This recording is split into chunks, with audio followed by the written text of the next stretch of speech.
Before we get into it, I just want to thank everyone who's been watching. I'm still building this channel from the ground up, and every view, like, and sub really means a lot. This story is inspired by true events. It's been sitting on my chest for a while, and it's finally time to let it out. Before all this, I really believed we were solid. My family wasn't perfect. We were raised on grease-stained overalls and unspoken tension. But we had something, a shop we built from the ground up. Years of shared sweat, busted knuckles, early mornings, and late nights under bad lighting. I was the oldest. My dad, Derek, had run the garage since before I could walk. I grew up under cars and next to toolboxes. My hands learned to hold wrenches before I learned how to sign my name. He always told me I'd take over one day. "This is yours when I'm gone," he'd say. But I didn't know that meant he'd have to ruin it first. We were mechanics. Straight up. No corporate franchise, no waiting room with lattes or scented candles. Just a three-bay shop with clanking tools, scuffed concrete, and loyal clients who knew we charged fair and never cut corners. That shop was my second home, and Tara, she was supposed to be part of that. I met Tara 2 years ago. We weren't high school sweethearts or anything. We met when she came in for a tire rotation. She was sharp, sweet, asked about the job, even tried to hand me a tip I couldn't accept. I fixed her car. She came back a week later with cookies and a thank you. I asked her out that night. Fast forward a year and a half later, we were engaged. Simple ring. No fancy plans. Just real life. She said she wanted something small. Backyard ceremony, family only. I was good with that, or I thought I was. Tara never worked in the garage, but she came by a lot. She'd bring lunch some days, sit on the stool in the corner while I worked, chatting about the house, the wedding, asking if she should bring my mom something from the store. She got along with my mom, Carol, almost too well. At first, it made me happy. My mom had always been a little reserved, hard to impress. Seeing her smile when Tara was around felt like a win. Until it didn't. The first red flag wasn't some dramatic moment. It was a missed moment. One night, I leaned over to kiss Tara before she left the shop. She turned her head, made it look casual. I chalked it up to stress. Second time, same thing. After the third time, I stopped leaning in. Something shifted after that. She stopped bringing lunch, started showing up at the shop only when I wasn't in the bay. I'd see her in the office with my dad, and she'd act like she hadn't seen me. It wasn't just me being paranoid. The guys noticed too. My younger sister, who worked part-time handling scheduling, pulled me aside one day. "She acts weird when you're not around. Way too comfortable with Dad, like too familiar." I didn't want to hear it. I snapped at her. Told her to stop making it weird. Told her not to go stirring drama. But deep down, I was already doing the math. And the numbers weren't adding up. Then came the day I heard Tara laughing in the garage while I was in the restroom. Real laughing. Full, easy, soft. The kind I hadn't heard from her in months. When I came out, she stopped. She turned to look at me like she hadn't been caught, like she didn't care.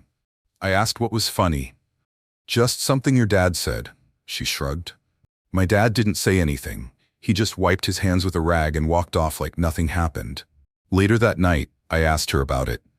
"You and my dad talk a lot lately." She looked at me dead in the eyes. "I like your family. Isn't that what you wanted?" She was calm, too calm, and when I didn't respond, she turned her back and went back to brushing her hair like the conversation was over. I wish I had walked out that night. The next day, I came into the garage early. Just me, no one else. I started checking inventory, normal stuff. I opened the office desk drawer looking for a parts invoice. That's when I saw it. A grocery bag, crumpled receipts, candy wrappers, a bottle of prenatal vitamins. The receipt date from the night she said she was visiting her cousin. I took it to the break room and stared at it for 20 minutes. I didn't want to jump to conclusions. I didn't even want to think what I was thinking. But it wasn't mine. She hadn't told me anything about it. I waited for her to come in. I said nothing. She acted like everything was normal. That made it worse. It wasn't until a week later, a random Thursday, that it all cracked. I'd stayed late fixing a transmission. My dad and Tara were gone for the day. My mom had picked up my sister and went to church early. I was alone. Or I thought I was. I went to lock up the office. I heard talking, soft, close. coming from behind the divider curtain near the parts rack. I stepped quietly, slowly, and I heard her voice. "It's getting harder to hide. I can't keep lying." My father's voice responded, quieter, firm. "Then don't. Let her find out. We'll deal with it." The blood drained from my face. I couldn't move, couldn't speak. The last thing I heard before I walked out was Tara saying, "What if she finds out the baby's yours?" I didn't sleep that night. I laid next to Tara in complete silence. She breathed easy, peaceful, like she hadn't just shattered something we spent 2 years building. She even rolled over once and wrapped her arm around me. I let her. Not because I forgave her, not because I didn't believe what I heard, but because I needed to understand just how deep it went before I burned it all down. The next morning, I went to the shop early again. Dad was already there, like always, coffee in hand, leaning on the counter like nothing in the world could touch him. I watched him. Same hands that taught me to hold a ratchet. Same voice that told me this shop would be mine. Same face I'd seen my whole life, now impossible to read. He looked up and nodded. "Tara's coming by today. She said she wanted to bring lunch." I said nothing, just walked past him and started unpacking parts. Around noon she came by like he said. She kissed me on the cheek. That was new. "You doing okay?" she asked, setting a brown bag on the counter. "You've been quiet lately." I stared at the bag. Inside, grilled cheese, tomato soup, my comfort meal. "A peace offering." "I'm fine," I said. She smiled, and I hated how easy it looked on her face, like she wasn't carrying his child. The rest of the day moved like sludge. My hands worked, but my brain stayed locked in rewind. Her laugh behind the divider, his voice. "Then don't. Let her find out." I went to my mom's house that night. I didn't plan on saying anything. I just needed space. She was in the kitchen baking something, humming along to a gospel track like nothing was wrong with the world. She smiled when she saw me. "Tara told me you've been tired. You okay?" I paused. "She talked to you a lot?" "Oh, sure," she said, wiping her hands on a towel. "She's a good girl." She looked me right in the eyes. "Don't ruin a good thing with suspicion. Some blessings just don't look the way we expect." It hit me in the gut. She knew. I left without dessert. The next few days blurred. I started tracking small things. Tara's visits, when she showed up, how long she stayed, how she always left 10 minutes after my mom arrived. The smell of my dad's cologne on the inside of her car door. The pregnancy symptoms she tried to pass off as a stomach bug. Every little thing she didn't say started to speak louder than what she did. Then something happened I didn't expect. My sister cornered me. She looked nervous, fidgeting with her necklace like she used to do as a kid when she broke something. "I wasn't going to say anything," she said. "I wanted to believe I imagined it." "Imagined what?" She swallowed hard. 2 months ago, I came to the shop early to drop off lunch for you. You weren't there, but Tara's car was in the lot." "Okay." She was in the office, with Dad. The door wasn't all the way shut. She looked down. He kissed her. I didn't respond. I didn't have to. She knew I believed her, because I didn't even ask her to explain. That night, I didn't sleep again. Not because of the betrayal, but because of the realization that everyone around me, my father, my mother, my fiancé, were in on it, and I was the last to know. Tara came over that night like usual. Brought takeout, talked about wedding plans like we were still heading somewhere. I sat on the couch with her, nodding, pretending. She leaned her head on my shoulder and said softly, "You've been so patient with me." I didn't move, didn't speak, didn't touch her. "There's something I need to tell you soon," she whispered. "I just need the right time." I already knew what it was. I knew she wasn't going to say it that night, because she was waiting for him to give her the green light. After she left, I cleaned out the glove box in her car while she was in the bathroom. I found an ultrasound photo. No name on it. Just the date, 2 weeks ago. She hadn't said a word, and it wasn't mine. I kept the ultrasound photo, didn't mention it, didn't leave it where she might notice it was gone. Just tucked it behind my truck's visor, next to a receipt from the first time I ever bought Tara lunch. That irony stung more than I expected. The next morning, I sat across from her at breakfast and watched her like I was seeing her for the first time. Not the woman I was going to marry. The woman who was sleeping with my father, who was carrying his child, and still calling herself mine. She laughed at something on her phone, looked up at me and smiled. What? I shook my head. Nothing, you're just glowing lately. She smirked. Ugh, don't say that. You sound like your mom. That hit harder than it should have. Because my mom was the next piece of the puzzle I needed to face.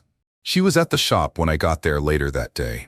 Didn't usually stop by in the morning, but lately she seemed to run errands, just often enough to conveniently show up right after Tara left.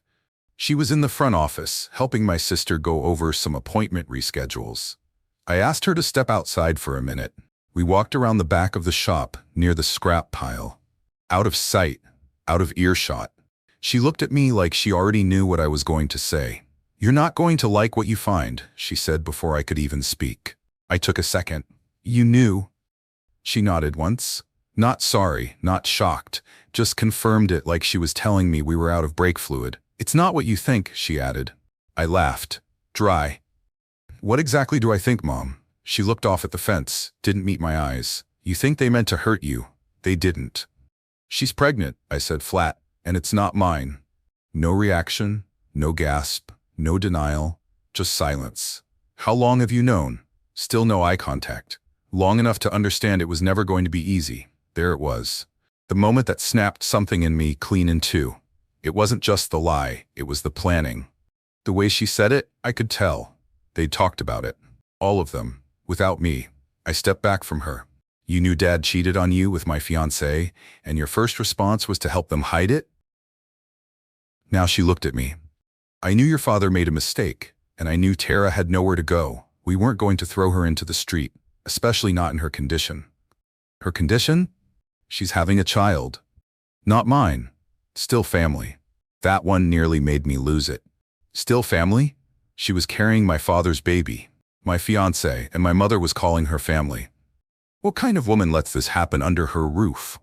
I asked, trying not to yell. She crossed her arms, cold now. The kind who understands that holding a grudge doesn't fix anything. The kind who knows shame only wins when you let it take your peace. She'd been to church again, quoting sermons to justify betrayal. I turned and walked off without saying another word. I didn't trust myself to say what I really wanted to. She didn't call after me, didn't try to stop me, didn't apologize. That afternoon, I skipped the shop and drove to a park I hadn't been to in years. Sat on a bench with my head in my hands and tried to remember when it all shifted. Was there a moment? Was there a sign I missed? Or had they all just decided that I was the one who could be discarded quietly? Tara texted around 4 p.m. Hope your day's going okay. Your mom said you needed space. I'm here if you want to talk. I stared at the screen until it went dark. Then I put my phone face down on the bench and just sat there. No answers. No one to call. Just the echo of my mother's voice in my head. Still family. I didn't go home that night. Not because I didn't want to see Tara, but because I didn't trust myself not to ask questions I already knew the answers to. I stayed in my truck until after midnight, parked behind the shop with the engine off, watching the security light flicker against the bay doors. That place had been my anchor my entire life. And now it felt like neutral ground, one of the last places that didn't lie to me. Tara kept texting, not frantic, not apologetic, just careful. I'm worried about you. Your mom says you're overwhelmed. We can talk when you're ready. The fact that she kept mentioning my mother told me everything I needed to know. They were coordinating. The next morning I showed up to the shop like nothing was wrong. That was my mistake. Because when you pretend everything's normal, you start noticing how abnormal it really is. Tara's car was already there, parked in my dad's spot. I walked in and found her in the office, sitting at the desk like she belonged there. My mom was beside her, flipping through paperwork, explaining something in a low voice. They stopped talking the second they saw me. My mother smiled first. You're early. Tara stood up quickly. I was just helping your mom sort invoices, I nodded. Didn't say a word, just walked past them and headed into the bay. The guys could feel it. You don't work shoulder to shoulder with people for years without sensing when something's off. Nobody asked questions, but the room felt tight, heavy. Every sound echoed louder than usual. Wrenches clanged, compressors kicked on and off, and every few minutes, I felt eyes on me. Around noon, my dad finally showed up. Late.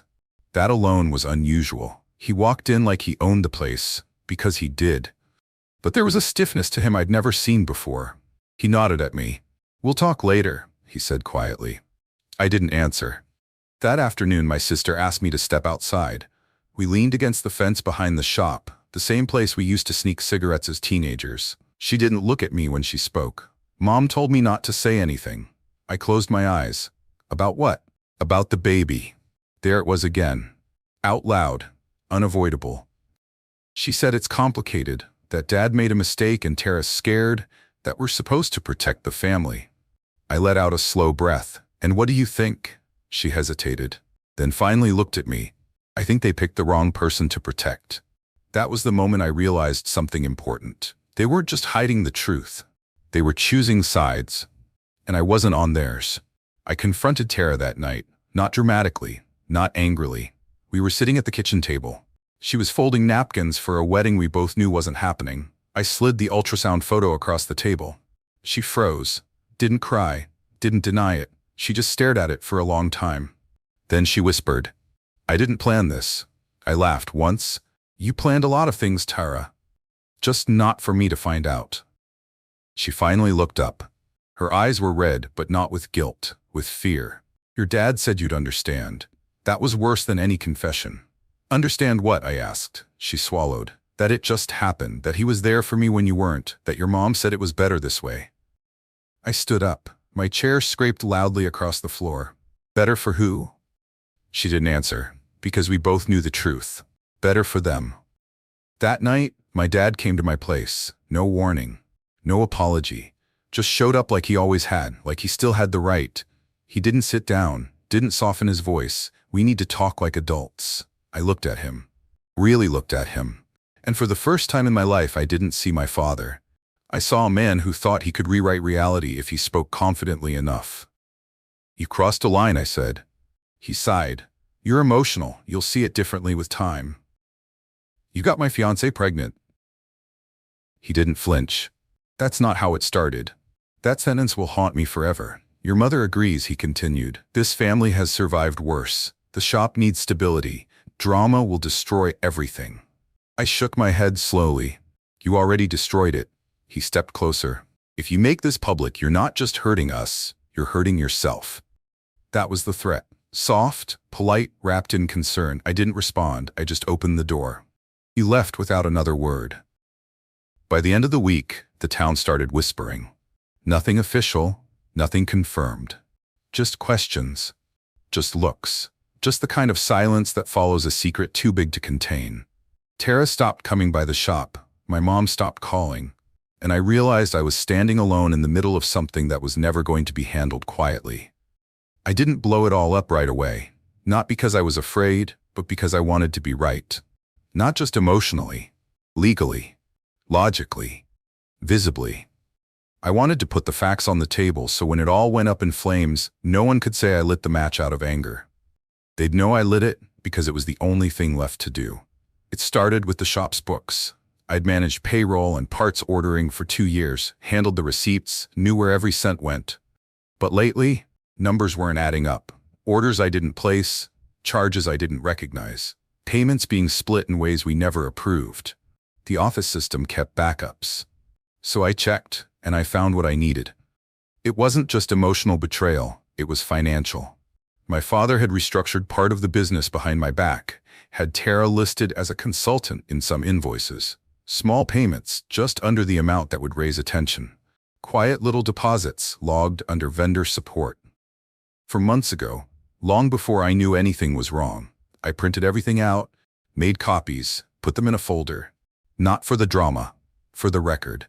So when people said there's no way your dad would do that, I wouldn't have to argue. I'd show them. I started with my uncle.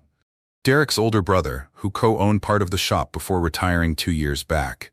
He still held a small share, still got quarterly updates, still respected in the community. I met him at a diner off Route 8, handed him the folder, and waited while he read. He didn't look up for 10 minutes. When he finally did, his hands were shaking.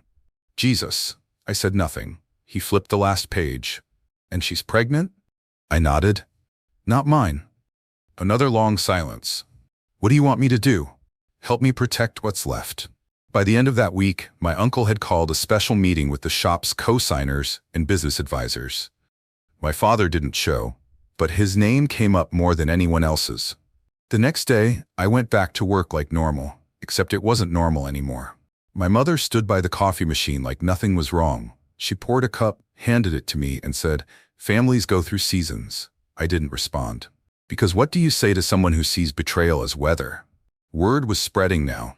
Not fast, not loud, but slow and steady, like oil under a door. One of the younger techs approached me in the break room. "Boss, is it true?" I didn't pretend not to understand. I nodded once. He didn't say anything else. He didn't have to. That afternoon, a supplier rep came in with a parts order. One he said Tara had submitted last week, under a different name. He smiled when I looked confused. She said she was handling procurement again, figured things were back to normal. I forced a laugh. We're way past normal. I canceled the order. Later that day, I found my dad in the back lot. He was working on an old project car we'd planned to finish together. I hadn't seen him at the shop in days. Now he was here, like he still had a right. I didn't yell, didn't throw the papers in his face. I just stood there until he looked up. "I heard you've been talking." "I've been telling the truth." He wiped his hands slowly. "You don't want to do this. You already did." He stared at me for a long time, then dropped the wrench and walked away. Didn't say goodbye, didn't say sorry, didn't say a damn word. That night, I drove past Tara's house, not to confront her, just to see if I could still stomach the sight. Her car was gone. My mom's was parked out front. Of course it was. The letter went out on a Tuesday. Official. Neutral. Cold. Notice of internal leadership review. It didn't say his name, but everyone knew who it was about. It was signed by the co-owners. Stamped by the legal team. There was no room left for denial. My mother called that night. She hadn't called in over a week, not since she stood beside Tara and pretended what they'd done was forgivable. I almost didn't pick up, but part of me still needed to hear her voice, to see if she'd finally chosen clarity over comfort. She didn't. "Is this your idea of justice?" she said before I could even speak. "Tearing your own family apart in front of strangers?" I stayed silent. "You could have handled this privately. What's done is done." "No, Mom. What's done is still being done." There was a pause. Then her voice got colder. "You don't understand what it means to protect your blood, and you don't understand what it means to respect it." I hung up. She didn't call back. The following day at the shop felt different. Quieter, like people were waiting for something to break. It didn't help that Tara came in, unannounced, wearing a soft smile like nothing had happened, like she hadn't detonated my life and tried to sweep the pieces under someone else's rug. She walked right into the office. I followed. Closed the door behind us. She didn't sit. "You're making this ugly," she said softly. "It was already ugly." "It doesn't have to be public." I raised an eyebrow. "You think this is about embarrassment?" She looked away. "I made a mistake." "No. A mistake is forgetting an anniversary. This," I gestured around the room, "was a series of decisions." Her voice cracked. "I was scared." "So you ran to my father?" No response. "And my mother? She just took you in like nothing happened?" She finally looked at me, not with anger, with something worse. Pity. "They made me feel safe. You were distant." That landed like a slap. Not because it was true, but because it was the excuse they'd all settled on. I leaned against the door, let the silence stretch. Then I asked, "What's the plan, Tara? Raise the kid in my parents' house? Pretend the shop was always his, not mine? Introduce your baby as my half-sibling?" She didn't answer, because there was no plan, only damage, only fallout. Before she left, she turned to me one last time. "You used to love me." I did. I didn't say more. She didn't deserve it. That weekend, Derek was officially removed from day-to-day operations. The paperwork was clean, legal, final. He still owned part of the business, but he wasn't allowed on the floor, couldn't manage orders, couldn't show up unless invited. He didn't fight it, didn't argue, just left his keys on the desk and walked out like it didn't matter. But it did. The shop started breathing again. Not cheering, not celebrating, just releasing. Like something heavy had finally been lifted off its chest. One of the techs asked me how I was holding up. I told him the truth. It's like standing in the wreckage of a house you built and realizing you survived the fire, but barely. He didn't know what to say to that. Didn't need to. A few days later, a client came in, longtime family friend, one of my dad's regulars. She leaned in at the front desk and said gently, "I heard about everything." "I'm sorry." I nodded. "I appreciate that. You deserve better than what they did to you." It was the first time anyone said it out loud. I didn't realize how badly I needed to hear it until then. That night, I sat in the break room alone after closing, pulled the ultrasound photo from my wallet, looked at it for the last time. Then I stood up, walked to the trash, and dropped it in. I didn't hear much from Tara or my parents for a few weeks. They weren't blocked. I just stopped checking. The silence said more than any voicemail ever could. The shop was quiet, not emotionally. Business picked up, cars rolled in, bills got paid, but the drama was gone. No more awkward pauses when my father walked in. No more nervous glances when Tara showed up to drop something off. Just work. Honest, back-breaking, grease-stained work. And for the first time in months, it felt safe. But even in silence, word travels. I started hearing things, little things. Tara had moved back into my parents' house. The baby was due in a couple months. The small consulting business she tried to start had already shut down. No clients, no credibility. Apparently, it's hard to sell your services when your name is attached to a scandal, especially when that scandal burned bridges in a town where everyone knows your name. I found out from a supplier that my dad tried to get parts credit under the shop's name. He was denied. The rep told me off the record, "He's not listed on any of the new paperwork, doesn't have clearance, we can't risk it." That was the moment it hit me. The empire he tried to preserve by going behind my back was gone. And it wasn't because I exposed him. It was because he built it on someone else's back. Mine. And when I walked away, it crumbled. My sister pulled me aside one day while we were closing up. "You know Mom's telling people you turned the whole family against her?" I raised an eyebrow. "Guess it's easier than admitting what really happened." She nodded. "They're not doing well, you know, with money." I didn't respond because that wasn't my problem anymore. A few nights later, I got a text from an unknown number. Blocked ID, just a few words. "You won. Are you happy?" I didn't respond because this was never about winning. It was about stopping the losing. About a week later, Tara came by the shop. I was outside locking the gate. She walked up slowly, looking smaller than I remembered. She looked tired, pale. Her hands clutched her bag like she was afraid it might be ripped from her. "I'm not here to fight," she said quickly. I waited. I just wanted to say I'm sorry, and that I didn't think it would go this way. "That makes two of us." She looked away. "Your dad, he's not who I thought he was." I almost laughed. "He is exactly who I thought he was. You're just late to the realization." She nodded. No defense, just silence. Then, "I think I made the wrong choice." "No," I said. "You made the right choice for you. You just didn't think you'd have to live with it." Her eyes welled up. "Do you hate me?" "No." She blinked. "You don't? You're not worth hating." I wasn't trying to be cruel. I was just being honest. She asked if I'd ever want to talk again. I told her, closure doesn't mean reopening the door. She nodded, turned around, and walked away. I didn't watch her go. I just unlocked the gate, walked back inside, and flipped the shop lights off, like any other day. By the end of the month, people had stopped asking questions. The town moved on. Or at least it stopped pretending to be shocked. Everyone knew by then. Not because I shouted it from rooftops, but because people talk. And lies collapse under the weight of silence when too many people know the truth. I never went back to my parents' house, didn't call, didn't drive by. They didn't invite me either. It was a quiet kind of exile. The kind that doesn't involve a door slamming or voices yelling, just a shift so deep that even returning would feel like trespassing. The shop kept growing, nothing explosive, just steady. People respected the way I handled things, quietly, cleanly, no drama. Customers who'd once only asked for my dad now asked for me. New hires came in, ones who hadn't known the before, only the after. It was strange at first, to be the one people looked to. Not as a fill-in, but as the owner. The actual leader. One of the older clients, a woman who used to bring her husband's truck in every spring, pulled me aside one day while I was fixing her air conditioning. "I'm proud of how you handled all this," she said softly. I just smiled, but she kept going. You know, I saw what your mom posted a while back, all that family above all talk. I used to believe that, until my family burned me too.